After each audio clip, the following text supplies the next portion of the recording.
আসসালামু আলাইকুম। আশা করি আপনারা সকলে ভালো আছেন। আমি জানি আপনারা মন থেকে হয়তো এরকমভাবে ভালো নাই।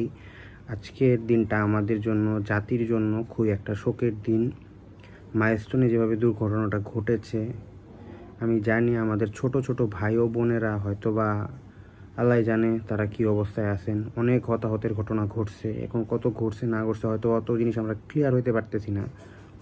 দিনটা অনেক ট্রমাটাইজিং, আমি বুঝতে পারতেছি। আমি নিজেও এত বড় মানুষ, কোনো কিছুতে কনসেন্ট্রেট করতে পারতেছি না। আপনারা তো ছোট মানুষ, মেনলি যাদের জন্য ভিডিওটা বানানো এইচএসসি 25। কিছু করার না, যতটুকু আমি নিউজ দেখলাম যে রাষ্ট্রীয় শোক ঘোষণা করা হয়েছে দেশ থেকে, কিন্তু হয়তোবা পরীক্ষা আপনাদের হবে, কিছু করার নাই। এখন বাজে কয়টা? এখন বাজে আপনাদের হয়তোবা 8:30 কিংবা 9টা বাজে। আমি দাঁড়িয়ে একটু টাইমটা দেখি।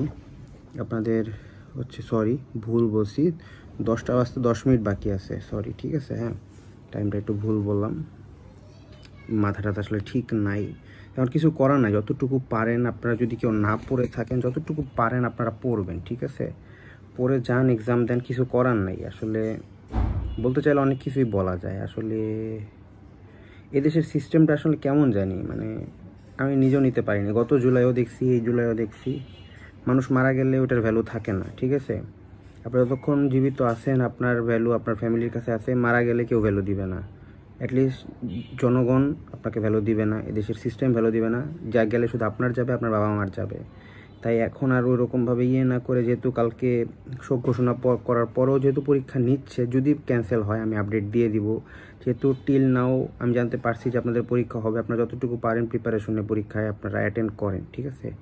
আর যতটুকু যা পারি আমি মনে করি যে আমি আপনাদেরকে ইনফরমেশন দিয়ে হেল্প করার চেষ্টা করব। বাকিটুকু আমি আসলে ভিডিও এরকমভাবে রেকর্ড করতে পারতেছি না। আমি জাস্ট মোবাইলের মধ্যে সেলফি ক্যামেরা অন করে আপনাদের সাথে আমি কথা বলতেছি। আমি নিজেও এরকমভাবে কোনো স্ক্রিপ্ট রেডি করি না যে আপনাদের আমি বলবো আসলে এখানে কি বলার আছে।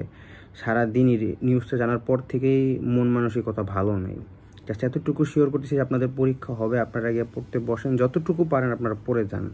ইনশাল্লাহ পরীক্ষা আপনাদের ভালো হবে।